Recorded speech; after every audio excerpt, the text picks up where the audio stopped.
Come on, come here. The rain fell in torrents across the city that October night, turning the streets into rivers of reflected neon and washing away the last remnants of what had been the worst day of Marcus Chen's life.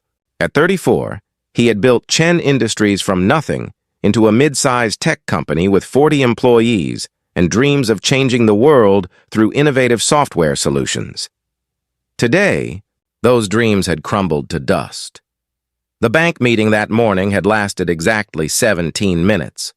17 minutes for them to inform him that his loan extension had been denied, his assets would be seized within 30 days, and Chen Industries would be forced into bankruptcy. 24 hours later, he had delivered the news to his employees, watching their faces crumble as he explained that their final paychecks would be delayed, their health insurance would end, and their projects would never see completion. Marcus stood on the rooftop of his office building, his expensive suit soaked through, his dark hair plastered to his forehead. The city sprawled below him like a circuit board, millions of lights representing millions of lives continuing their normal rhythms, while his world had stopped spinning. He wasn't sure why he had come up here. The rational part of his mind kept insisting he was just getting air, just thinking, just trying to process the magnitude of his failure. But the irrational part, the part that whispered about shame and responsibility and the impossibility of starting over, had brought him to the edge of the rooftop. That's when he heard it. Barely audible over the hammering rain, a soft sob coming from the other side of the rooftop access structure. Marcus turned, squinting through the downpour, and saw a figure huddled against the wall. As he moved closer, his heart stopped. It was a young woman, maybe in her mid-20s, with long dark hair hanging in wet strands around her face. She wore a simple white dress that clung to her obviously pregnant form, and she was shivering violently in the cold rain. More alarming still, she was sitting on the ledge of the building, her legs dangling over the 40-story drop. "Hey!" Marcus called out, his own problems instantly forgotten. "Hey, are you okay?" The woman looked up, and even in the dim light from the city below, Marcus could see that her face was streaked with tears that mixed seamlessly with the rain. Her eyes held a depth of despair that he recognized all too well. "Stay back," she said, her voice barely a whisper. "Please, just stay back." Marcus raised his hands slowly, moving no closer but not retreating either. "Okay, I'm staying right here. What's your name?" "It doesn't matter," she replied, one hand instinctively moving to cradle her belly. "Nothing matters anymore." "My name is Marcus," he said gently, crouching down so he was closer to her eye level. "And I'm pretty sure whatever brought you up here tonight matters a lot.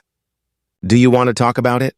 The woman looked at him with surprise, as if she hadn't expected anyone to care enough to ask. "You don't understand. I've lost everything.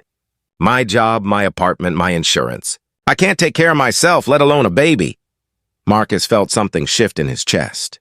Here was someone whose problems made his business failure seem almost manageable by comparison. "How far along are you?" 7 months, she whispered. "I was supposed to get married next month. But when David found out about the baby, he said he wasn't ready to be a father. He left yesterday, took our savings and disappeared." The rain continued to fall around them, creating a strange intimacy in the midst of the vast city. Marcus found himself moving slightly closer, still keeping his distance but wanting to bridge the gap between them. "What kind of work did you do?" he asked. "Software development," she said with a bitter laugh. "I was lead programmer for a startup that went under last week. Apparently, pregnant women aren't considered essential personnel when companies start making cuts." Marcus stared at her. "You're a programmer?" "Was a programmer. Was a lot of things, apparently." She wiped her eyes with the back of her hand. "I used to think I was smart, capable, that I could handle anything life threw at me. But I was wrong." "What's your name?" Marcus asked again, his voice softer now. She was quiet for so long that he thought she wouldn't answer. Finally, barely audible, she said, "Sarah. Sarah Matthews." "Sarah," Marcus repeated, committing it to memory. "I want to tell you something, and I need you to really listen to me, okay?" She nodded reluctantly. 3 hours ago, I was standing exactly where you're sitting now. Not literally the same spot, but the same place mentally. My company is bankrupt. My employees are unemployed because of my failures, and I thought my life was over. Sarah looked at him with genuine surprise. You were going to jump? I honestly don't know, Marcus admitted. I was certainly thinking about it. But then I heard you crying, and suddenly my problems seemed different. Smaller, maybe. Or at least solvable. How are they solvable? Sarah asked. You said your company is bankrupt.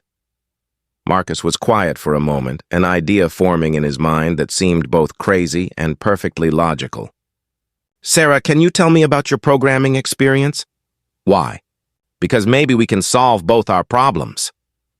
For the next hour, as the rain gradually lessened to a steady drizzle, Marcus and Sarah talked. She told him about her expertise in artificial intelligence and machine learning, her innovative approaches to user interface design, her dream of creating software that could genuinely improve people's lives. He told her about Chen Industries, about the breakthrough projects that had been abandoned, about the clients who were still waiting for solutions that might never come. What if we didn't let it die? Marcus said suddenly. What if we started over, but smaller, smarter? We? Sarah looked at him incredulously. You need a job with health insurance and stability. I need a partner who understands both the technical and human sides of software development. Maybe this isn't the end of our stories. Maybe it's just the end of the chapters we thought we were writing. Sarah stared at him through the diminishing rain. You're serious? I've never been more serious about anything in my life, Marcus replied. Look, I know this sounds insane. We just met, and we're both at rock bottom. But sometimes rock bottom is the perfect foundation to build something new. Slowly, carefully, Sarah swung her legs back over the ledge and stood up. Marcus extended his hand to help her, and she took it, allowing him to guide her away from the edge. I don't have any money to invest, she said quietly. I don't either.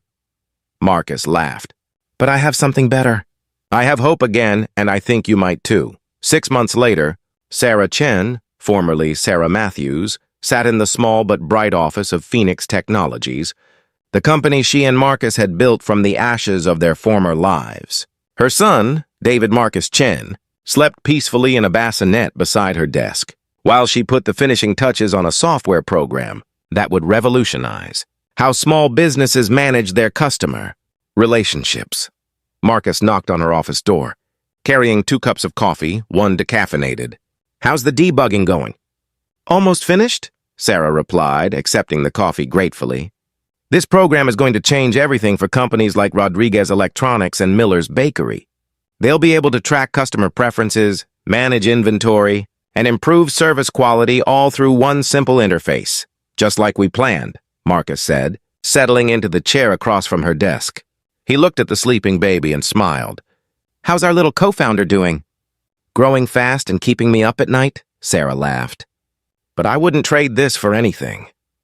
Marcus had officially adopted David when he and Sarah married 4 months earlier, in a small ceremony attended by their employees, who had become more like family than colleagues. Phoenix Technologies now employed 12 people, all of whom had been given equity stakes in the company and a voice in its direction.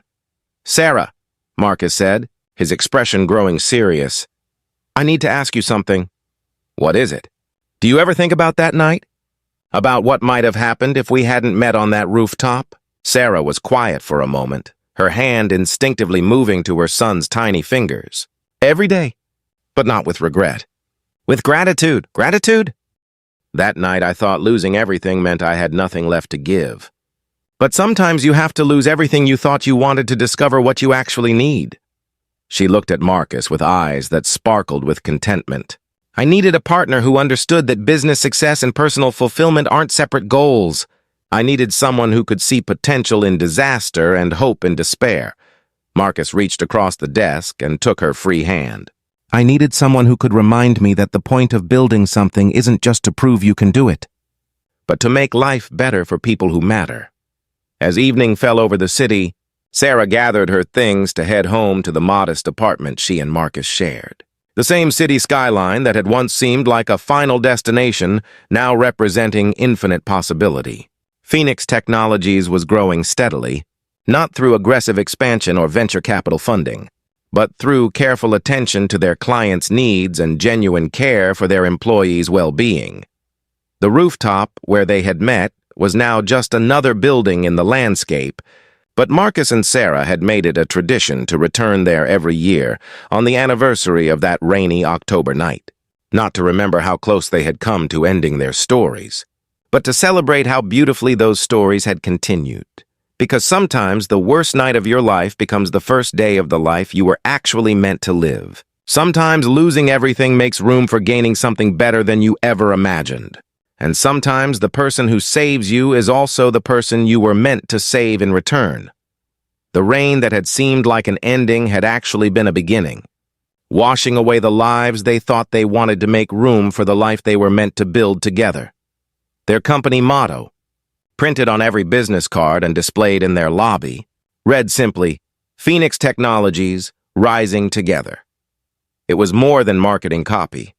It was the truth of their story, a reminder that some of the most beautiful things in life are born from the ashes of what came before. And baby David, growing up surrounded by the love of parents who had found each other in their darkest moment, would learn early that even the worst storms eventually clear, and that sometimes the most important thing you can do for someone is simply refuse to let them face their troubles alone. If this story reminded you that our darkest moments can become the foundation for our brightest futures, and that sometimes the person we need to save is also the person meant to save us, please give it a like and share it with someone who might need hope today. Subscribe for more stories about second chances and the unexpected ways that love and purpose find us. And please comment below about a time when what felt like an ending became a beautiful new beginning. Your story might be exactly what someone else needs to hear right now.